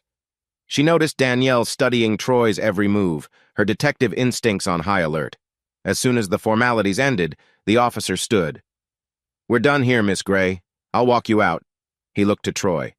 "Sit tight, Mr. Hopkins. We have more forms for you." Harriet turned to go, but Troy's voice stopped her. "Harriet." She glanced back. For a moment, a hush settled in the small room. He leaned forward, his voice dropping to a menacing softness. "Don't think you can hide behind these rules. I never forget what's mine." A chill traveled down her spine. Danielle bristled, stepping in front of Harriet. "Threaten her again and you'll be right back behind bars, understand?" Troy feigned a confused look, raising both palms. "I'm just talking, officer. Nothing more." Harriet swallowed hard, resisting the urge to run. She gave Troy one last glare, fighting the wave of nausea in her gut. Then she walked out with Danielle, the officer leading them through a secured hallway. Once outside, Harriet let out a shaky breath she'd been holding. "You okay?" Danielle asked gently. Harriet nodded, tears burning the corners of her eyes. "He hasn't changed," she whispered, voice trembling. "He's still him." Danielle put a reassuring hand on Harriet's shoulder. "We'll keep watch. You're not alone." But as Harriet stared at the dull clouds overhead, she couldn't shake the feeling that a storm was about to break, one she'd been dreading for years. That evening, Harriet sat in her living room, clenching and unclenching her hands on her lap. She'd texted Julian about Troy's release and the tense meeting. Within minutes, he'd shown up at her door, concern etched on his face. Lily was at a friend's for a sleepover. Harriet had made sure of it, fearful she'd need time alone to process this. Julian took a seat beside her. "I'm so sorry you had to see him. You okay?" Harriet's voice came out sharper than she intended. "No, I'm not okay. He's out, Julian. He's out. And he wants Lily. He'll do anything to get control again." Julian started to speak, but Harriet cut him off, anxiety pulsing through her words. "We should leave. Me, Lily, Mom somewhere far away. Troy can't follow if he doesn't know where we've gone." His brows furrowed. "Harriet, Running away won't solve this. You have a restraining order, the police, your friends. She stood abruptly, pacing the small rug. You don't get it, she snapped, voice cracking. You've never been locked in a house with him. You haven't felt the terror of hearing his footsteps in the hallway, not knowing if he'll hit you or worse. Julian's expression fell, hurt mingling with compassion. You're right. I haven't lived that. But I'm trying to understand, and I know leaving everything behind means giving up your life here, Lily's life too. Harriet pressed her palms over her eyes, tears threatening. She remembered Lily sobbing when Harriet first mentioned moving. The thought tore at her heart. God, I don't know, I'm terrified, she admitted, voice muffled. I don't want to tear Lily away from the family, from school, but if staying means Troy might corner us again. She felt Julian's hands gently grip her shoulders. Listen, he said softly. I'll help you stay. We'll talk to Danielle, to your lawyer, to whoever it takes. We can increase security, get cameras. We'll do this together. His words, though meant to comfort, somehow collided with Harriet's swirling fear. She jerked away, tears brimming. And if that's not enough? You think Troy cares about cameras or cops? He's cunning and he's angry. He'll find a way. Julian exhaled. But Harriet, if you leave, you'll be running forever. No job, no friends. Lily will lose everything. Is that the life you want? The frustration and terror crystallized, overflowing in a wave of emotional outburst. You don't understand, she cried, tears spilling down her cheeks. I appreciate you trying to help, but you haven't walked in my shoes. You don't know the nightmares I still have, or the way my heart stops every time the phone rings. A raw silence fell. Julian's eyes filled with sorrow, helplessness. I want to protect you, he whispered. I wish I could just wave a wand and banish him from your life, but I can't force you to stay if you believe running is the only option. His gentleness made Harriet feel simultaneously comforted and angry. She dropped onto the couch, burying her face in her hands. I'm sorry, she said through sobs. I'm falling apart and taking it out on you. Julian sat beside her, leaving a small gap. Don't apologize, he murmured, swallowing hard. This is your fear talking. She managed to look at him, tears streaming. I just need time to think. He hesitated, then nodded, rising to his feet with a heavy sigh. I'll go, but Harriet, please remember I'm here. You're not alone. Harriet watched him leave, guilt twisting in her chest. She heard his truck engine fade into the distance. Then she was alone with her thoughts torn between fleeing and fighting, between fear for Lily's safety and the fragile hope of a life they had begun to build. The storm inside her raged, no clear solution in sight. 2 days later, Harriet found her living room packed with concerned faces. Celeste had insisted on a gathering, calling Penelope, Malcolm, Danielle, Felicia, Lola, and of course Lily, who clung to Harriet's arm with wide, worried eyes. Malcolm cleared his throat. We heard Troy's out. His voice rumbled with protective anger. What's the plan? Because I'll be damned if I let that man hurt you two again. Penelope nodded firmly, arms crossed. We've raised Julian to do the right thing, but it's not on him alone. We're all here to back you up, Harriet. Danielle, in her detective's stance, spoke next. Legally, you have the restraining order, Harriet. We can add more conditions since he's on parole. Cameras at your house, panic button apps on your phone, I can help set it up. Felicia scooted closer to Harriet, eyes filled with empathy. I know you're scared, but remember, running means uprooting Lily's entire life. She's finally thriving here. Lily pressed her face against Harriet's shoulder, voice trembling. Mom, I love my school, my friends, Penelope's greenhouse. I don't want to leave. Harriet's chest constricted. She gazed around at the circle of determined faces. These people had become her safety net. They weren't dismissing her fear. They were offering a shield of sorts. She swallowed a lump in her throat. Troy won't stop easily, she whispered. You guys don't know how manipulative he can be. We do know, Danielle said gently, and that's why we're here. If he violates parole, we can get him locked up again. She glanced at Lily. And we'll do everything to keep her safe. Malcolm's gruff tone softened. Lily is like a granddaughter to us. We'd never let her be taken from you. Penelope laid a hand on Harriet's, nodding in agreement. Celeste stood from the armchair, her gaze resolute. Sweetheart, I support whatever you choose, but I've built a life here too, and so has Lily. We love it. Let's not let Troy chase us away if there's a better option. Harriet felt tears prickle, glancing at Lily's tearful face. This was more than just her panic, it was Lily's future. She took a shaky breath. I hate living in fear, but I also hate the thought of running forever. Felicia squeezed Harriet's arm gently. You faced him before and sent him to jail. You're stronger than you think. Lily clutched Harriet's hand, voice quivering. Please, Mom. I don't want to go. A heavy quiet settled. Harriet looked from one friend to another, each face reflecting unwavering support. All right, she said softly, forcing down the swell of anxiety. I won't leave. We'll stay together. Penelope exhaled, relief clear in her eyes. We'll draw up a plan. Security measures, check-ins, a big phone tree, whatever it takes. Harriet nodded, new tears slipping free. Thank you, she whispered, arms wrapping around Lily. All of you. Celeste came forward, enveloping them in a warm hug. Danielle's eyes shone with pride. Malcolm cleared his throat, suspiciously wiping at his own eyes. In that moment, Harriet realized they formed a protective tapestry of love, one that might just withstand Troy's looming threat. Despite bolstered resolve, Harriet couldn't fully quell her anxiety. She found herself double-checking door locks and windows every night. One evening, after a late shift at the office, she pulled into a grocery store to grab a few essentials. The parking lot was nearly deserted, streetlights casting pools of harsh orange on the asphalt. She stepped out of her car, keys clutched tight, scanning her surroundings. Habit told her to be cautious, especially now. The air felt oddly still, no breeze to break the tension. Suddenly, a figure emerged from behind a parked SUV. Harriet's heart seized when she recognized Troy. He moved swiftly, cutting off her path to the store entrance. His gaze burned with resentment, a dark snarl tugging at his lips. Been a while, he said, voice low. You were always so determined, Harriet. But we have unfinished business. Her mind raced.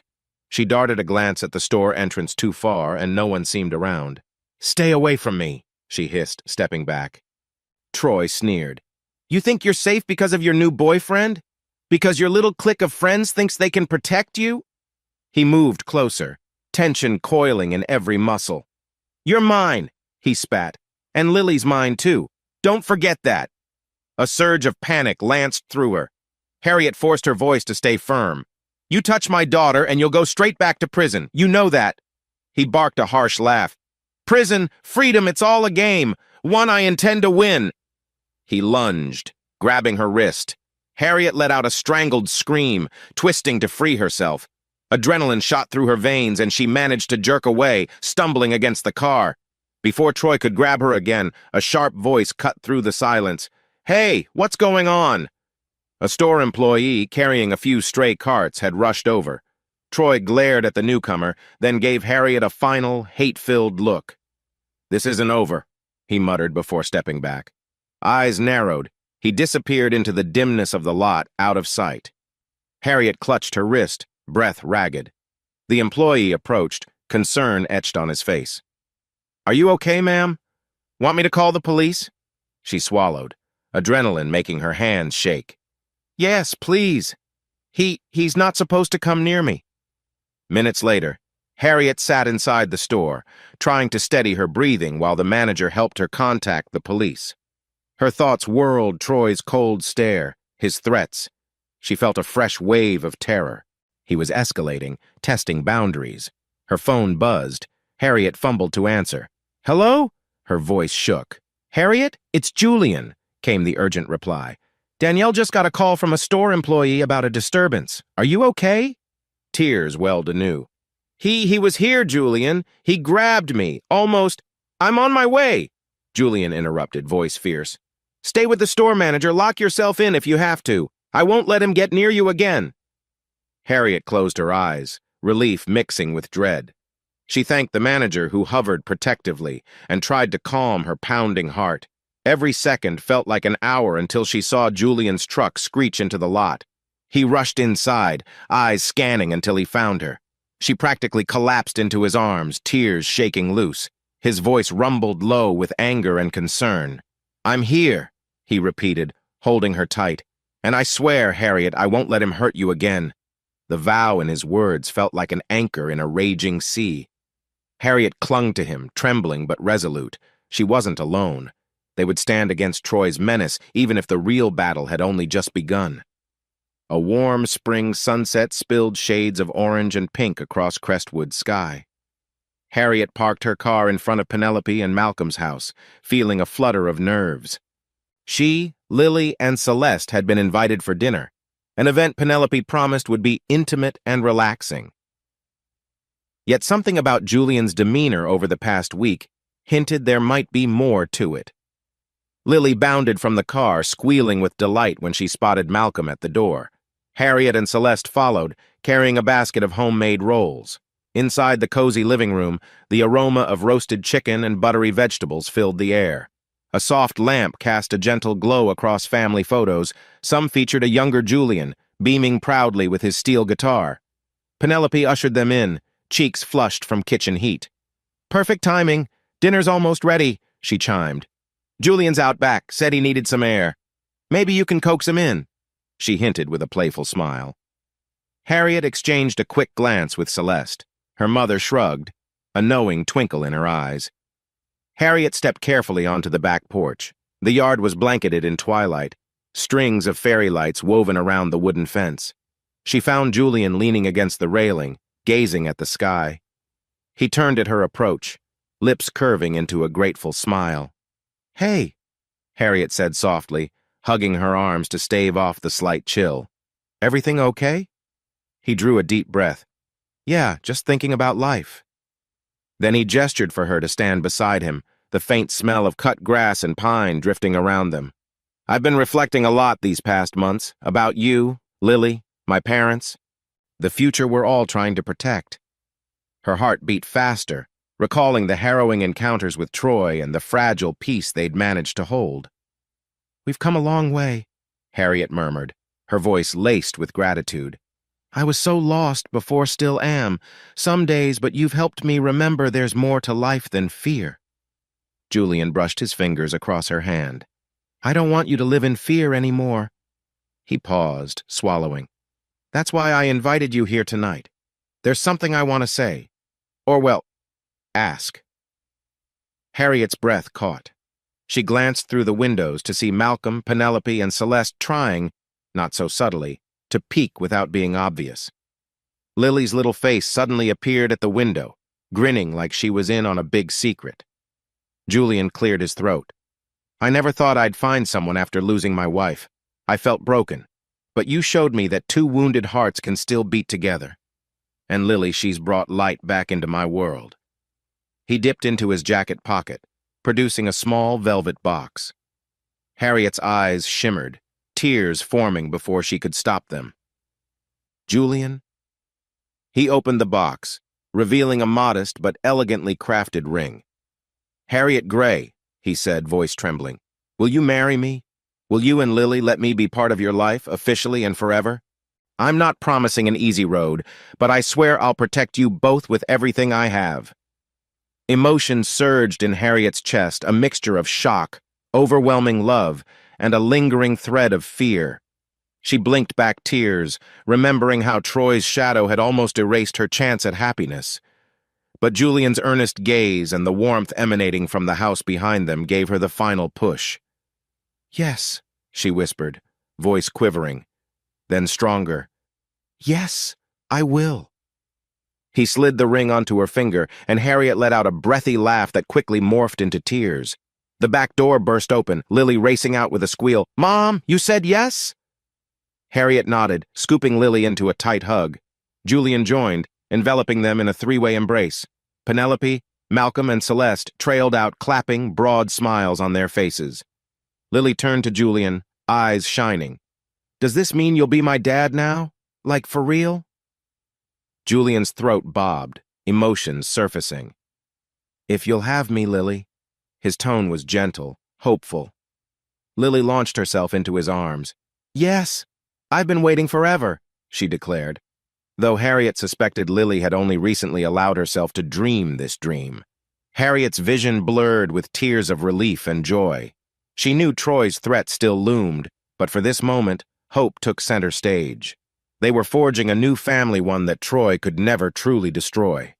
A flurry of excitement filled Harriet's life in the weeks following the proposal. Between her shifts at the insurance office, she met with Felicia and Lola to discuss color schemes and flower arrangements.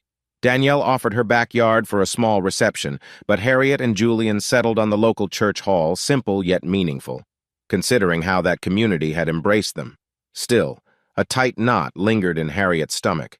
Troy's parole conditions barred him from contact outside supervised visitation attempts, but that hadn't stopped him from cornering her at the grocery store.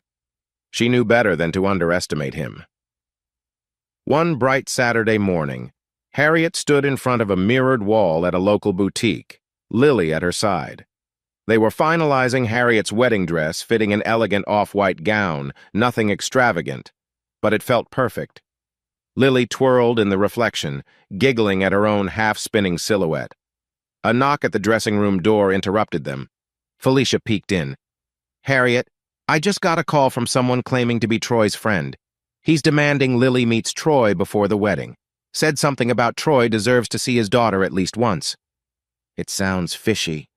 Harriet's heart slammed. She hurriedly changed out of the gown, her hands shaking. "I won't let him near her. We've been over this. If he wants any visitation, it has to be supervised by a court officer." Felicia nodded. "Agreed.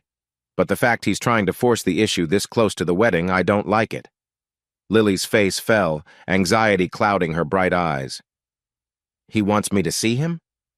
Harriet knelt, gently clasping Lily's shoulders. "Sweetheart, you don't have to do anything you're not comfortable with. If he can't follow rules, that's his problem." Lily seemed to breathe easier, though worry still lingered. Felicia guided them out of the store, and Harriet realized with a sharp pang that Troy was ramping up his interference, maybe testing Harriet's resolve before the big day. Back at home, Celeste greeted them with a forced smile. "You girls okay? Danielle called and said there's some rumor Troy's been poking around the old neighborhood again." Harriet exhaled shakily. "We'll handle it. The wedding is in 2 weeks. I'm not letting him ruin this." Celeste touched Harriet's arm. "Stay strong. We're not alone in this." Over the next few days, Harriet immersed herself in wedding details, taste tests for the cake with Lily, final seating arrangements with Malcolm, who insisted on building custom bench seating in the church hall. But every phone call or text message made Harriet's nerves jolt, fearing it could be Troy or his associates. Julian noticed her tension, doing his best to reassure her. They spent late nights discussing backup security plans, double-checking with Danielle to ensure officers would be on standby if Troy attempted anything. By the time the final week arrived, Harriet felt like she was balancing on a wire, half consumed by the joy of marrying a man she loved, half dreading the next move from her ex-husband. Lily sensed it too, clinging closer to Harriet at bedtime, asking if bad things might happen. Harriet could only stroke her daughter's hair, whispering, "We'll be okay," praying it was true. Sunlight streamed through the stained glass windows of Crestwood's church, painting the aisle in soft hues of gold and violet. Rows of wooden pews were adorned with simple ribbons and small bouquets. Harriet stood in the small anteroom with Celeste, heart pounding in her ears as she clutched a modest bouquet of white roses. "You look radiant," Celeste breathed, tears shining in her eyes. Harriet exhaled. "Thanks, Mom." Her dress, a flowing off-white gown, swished gently with each breath. She hadn't slept much, haunted by nightmares of Troy crashing in. But Lily, dressed in a pale yellow bridesmaid's dress, clutched Harriet's free hand and gave her a bright, dimpled smile that fueled her courage. Soft organ music signaled the processional. One by one, the small bridal party walked down the aisle. Felicia winked at Harriet as she made her entrance, followed by Lola. Then it was Harriet's turn. She moved forward, each step feeling surreal. At the altar, Julian stood waiting, eyes full of warmth. Malcolm and Penelope, beaming like proud parents, sat in the front pew. Danielle discreetly stood near the back, an off-duty officer friend beside her just in case. The pastor's gentle voice enveloped the space. "Dearly beloved, we gather here to witness Harriet and Julian unite in marriage." Harriet's pulse soared at each word. She glanced at Lily, who gave an encouraging thumbs-up, which made Harriet grin through tears. Julian squeezed Harriet's hands. "I love you," he mouthed silently. Just as the pastor spoke the line, "I now pronounce you husband and W," a thunderous crash broke the tranquility. The church doors flew open. Every head whipped around, and Harriet felt her stomach lurch as she recognized the figure. Troy, face contorted with rage, holding a firearm that glinted under the stained glass light. "Harriet!" he roared, the congregation gasping in horror. "You think you can marry someone else? You're mine! I won't let this happen!" Chaos erupted. Guests scrambled from the pews, some shouting warnings. Lily let out a terrified scream, and Harriet's heart nearly stopped. Julian stepped in front of Harriet, arms spread defensively. Troy aimed the gun, voice ragged with fury. "Move! She's coming with me!" A heartbeat of silence. Then Danielle's voice cut through like steel. "Drop it, Troy!" She and her officer friend had already drawn their weapons, edging closer. Troy's finger twitched on the trigger. Harriet's blood ran cold. Julian refused to budge, eyes narrowed with determination. "You'll have to shoot me first," he said, voice calm but trembling with adrenaline. Time seemed to stretch. Danielle lunged forward in a blur, trying to knock the gun aside. The weapon discharged with a deafening pop. Harriet felt a rush of air near her cheek. The bullet clanged against a metal candelabra, ricocheting harmlessly to the floor. Screams echoed, and in the frenzy, Danielle tackled Troy from behind, twisting the gun out of his grasp. Her officer friend helped pin him, forcing his arms behind his back. Panting, Harriet clung to Julian, who patted her shoulders in shock, searching her eyes. "Are you hurt?" She shook her head, tears streaming. Lily rushed forward, sobbing, clinging to Harriet's skirt. Felicia and Lola hovered, pale-faced. The church was in disarray, guests crouched or frozen in fearful clusters. Meanwhile, Troy lay on the ground, furious, spitting insults as Danielle cuffed him. Police backup arrived within minutes, hustling Troy out the door. The aftermath left the congregation shaken. Harriet stood trembling, Lily hugging her waist. Julian wrapped an arm around them both, pressing a shaky kiss to Harriet's temple. "You're safe," he murmured, relief breaking through his own terror. The pastor, breathing heavily, adjusted his glasses. He cleared his throat, addressing the stunned attendees.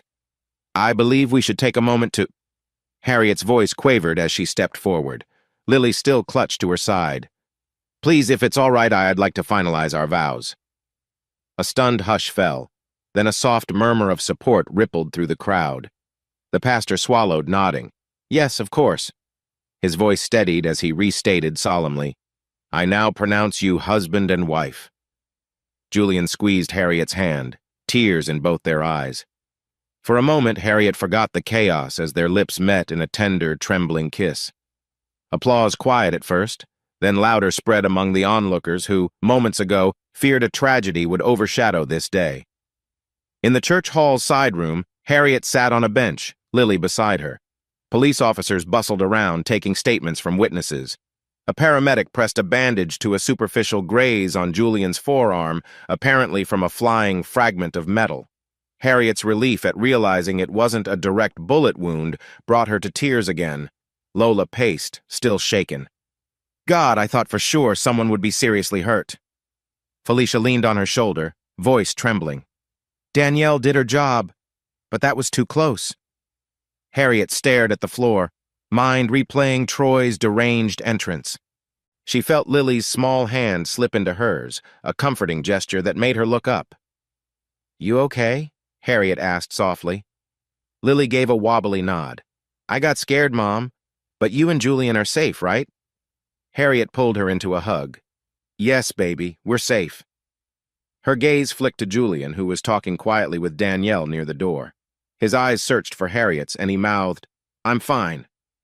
Soon, an officer approached Harriet with a calm expression. "Ma'am, Troy Hopkins is in custody.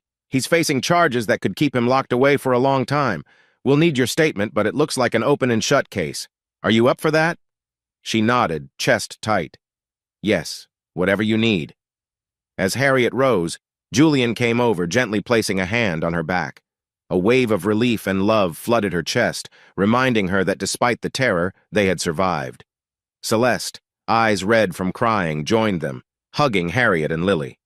"Thank God you're all right," Celeste whispered, tears sliding down her cheeks. Penelope and Malcolm stood nearby, offering quiet condolences and steady support. Their presence, along with the rest of Harriet's friends, formed an unbreakable circle of comfort. Even in the wake of such violence, Harriet felt the flicker of hope still burning strong. Once the statements were taken and the chaos subsided, Harriet and Julian finally got a moment alone in a small alcove near the church's kitchen. She trembled, letting the reality sink in.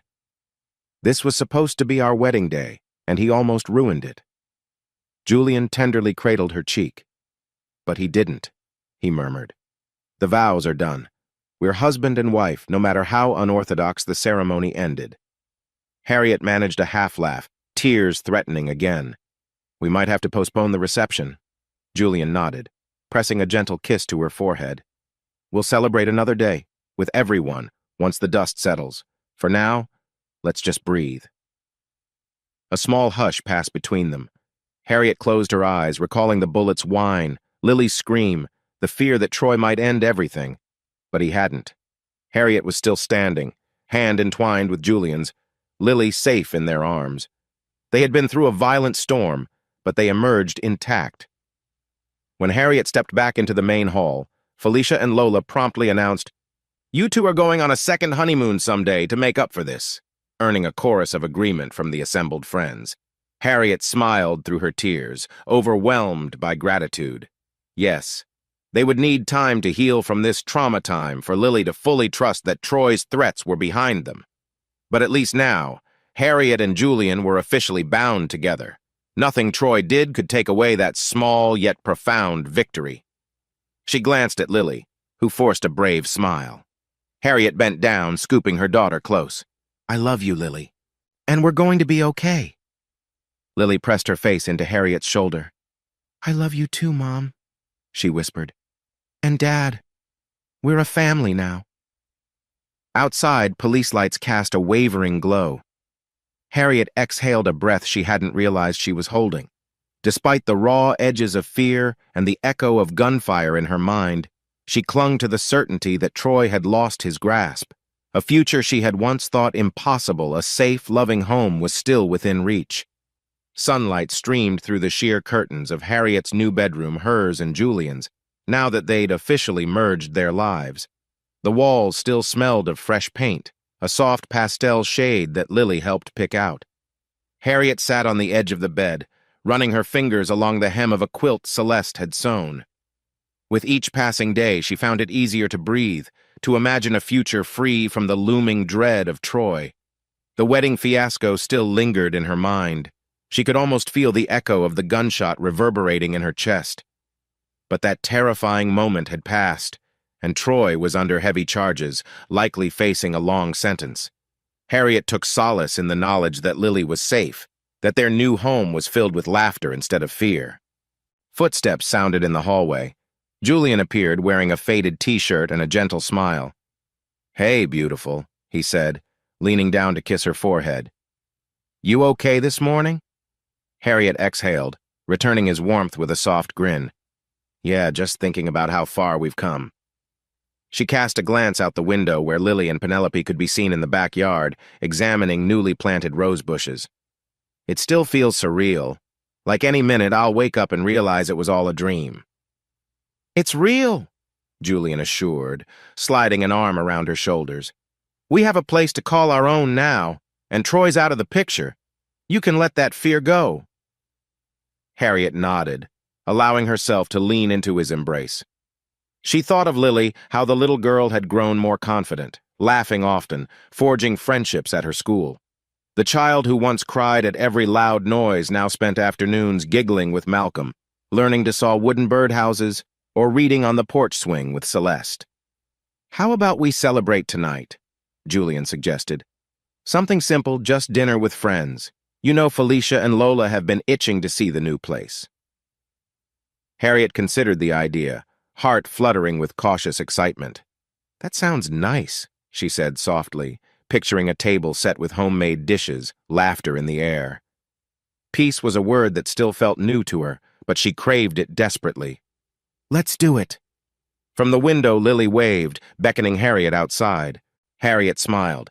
"I think I'll join them in the garden. We can plant the rest of those sunflowers Lily's been talking about."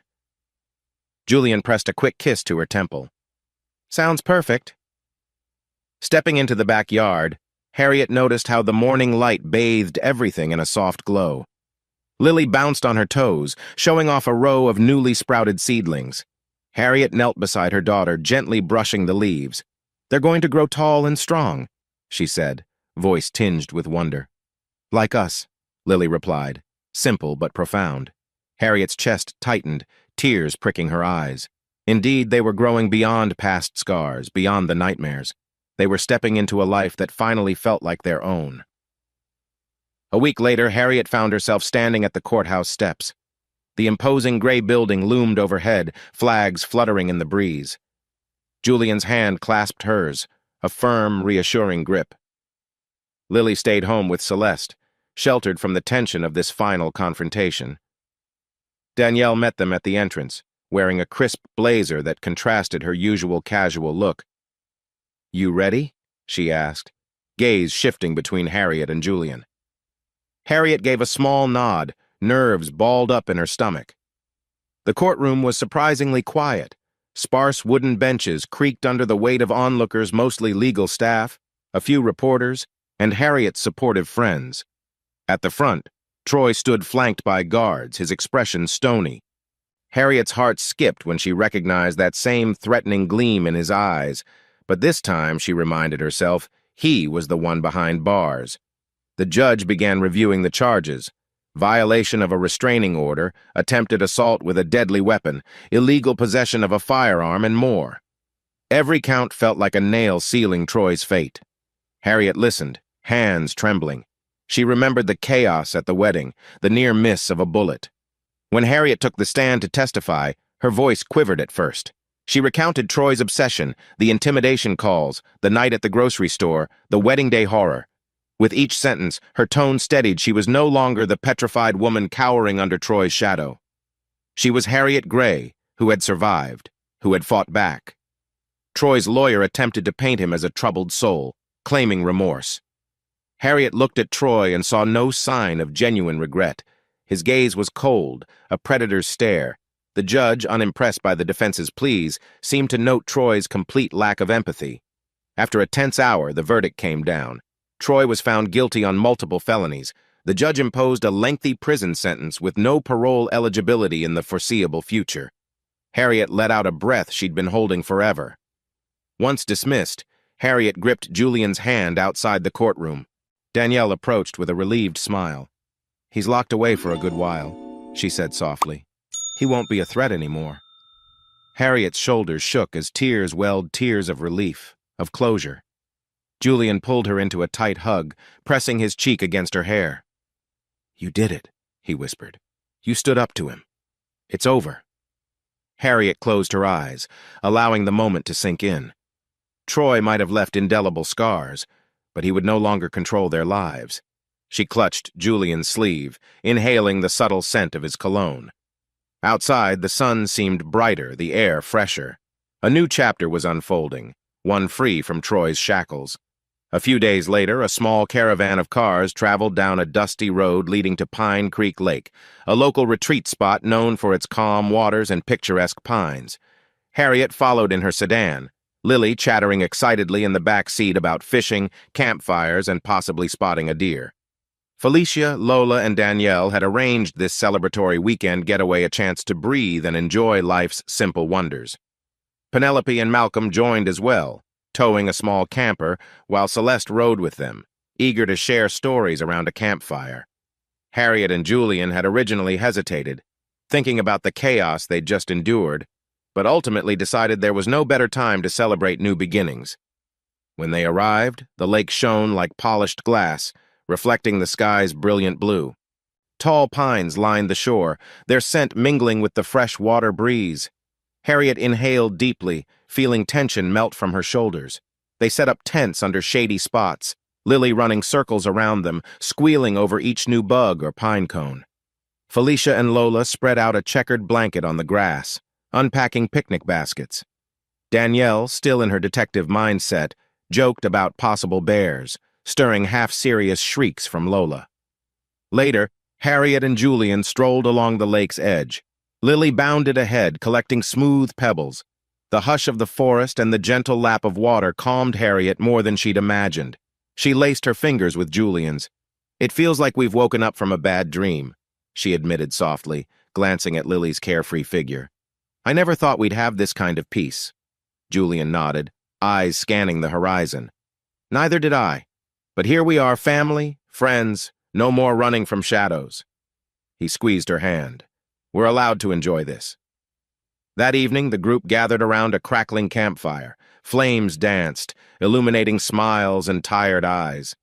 Malcolm grilled sausages, Penelope passed out s'mores, and Lily giggled at Lola's dramatic ghost story attempts.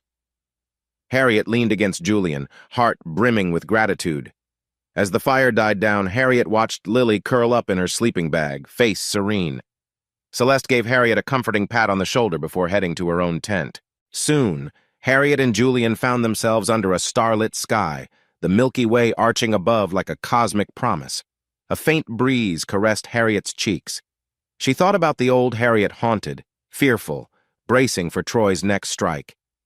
Now that Harriet felt like a distant stranger, in her place stood someone braver, surrounded by love and unwavering support. She turned to Julian. "Thank you," she said, voice hushed with emotion, "for never giving up on me on us." His answer was simple, a tender kiss, and a whispered vow to cherish every step ahead. Around them the pines swayed in silent applause, bearing witness to the hope they had reclaimed. Early sunlight filtered through the window of their cozy bedroom, warming Harriet's face. She stirred, blinking away sleep. Julian lay beside her, one arm draped protectively across her waist. The steady rhythm of his breathing soothed the last vestiges of nightmares that sometimes tiptoed into her dreams.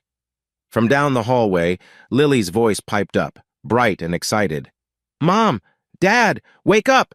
You gotta see this!" Harriet exchanged a quick glance with Julian, a shared smile of amusement. They rose to find Lily in the backyard, still in her pajamas, pointing eagerly to a small row of blossoming sunflowers. Harriet stepped out onto the grass, the morning dew cool beneath her bare feet. The sunflowers were indeed flourishing, golden petals turned toward the rising sun. "Look how big they got!" Lily beamed, eyes shining. "They're taller than me now." Harriet's heart swelled. She recalled the seeds Lily planted weeks ago, tiny promises in the dark soil. Now they stood tall and radiant, a perfect metaphor for their own growth. Julian slipped an arm around Harriet's shoulders, pressing a kiss to her temple. Celeste emerged from the house, carrying a fresh pot of coffee. Soon the aroma mingled with the crisp morning air. "Coffee's ready," she announced, grinning at Harriet's awestruck expression toward the flowers. "They're beautiful, aren't they?" "Very," Harriet said softly. Her gaze drifted to Lily kneeling beside the sunflowers, carefully examining each stem. Harriet remembered the fear she once carried, the fear that Troy's threats would overshadow Lily's entire childhood. But now, Lily's laughter filled the yard, unburdened and free. Back in the kitchen, they gathered around a modest breakfast. Julian served scrambled eggs while Celeste buttered toast. Lily chatted excitedly about possibly turning the backyard into a mini flower farm. Harriet sipped her coffee, listening to the warm chatter. This was the life she had longed for, a home bathed in gentle morning light, no tension or dread lurking at the corners. When Julian looked up and caught Harriet's eyes, she felt a surge of gratitude so powerful it nearly stole her breath. He reached across the table to brush his fingers against hers, a silent reassurance that they had come through the darkness together. Harriet took a final sip and set her cup down, her chest fluttering with anticipation. "We might talk about expanding that garden, you know. Maybe something beyond flowers, like a greenhouse for herbs or vegetables." Lily's face lit up. "Yes! We can learn how to grow cucumbers, tomatoes, maybe even pumpkins for Halloween." Julian smirked, ruffling Lily's hair. "We'll need Uncle Malcolm's help, I bet." A gentle, contented laugh escaped Harriet's lips. She turned her gaze to the window where the sunflowers swayed in a light breeze, golden heads promising a bountiful future. I'm finally free, she thought, a deep sense of peace anchoring her. And looking at Lily and Julian, her true family, Harriet whispered inwardly, "This is what love feels like. Whole, redeemed, home."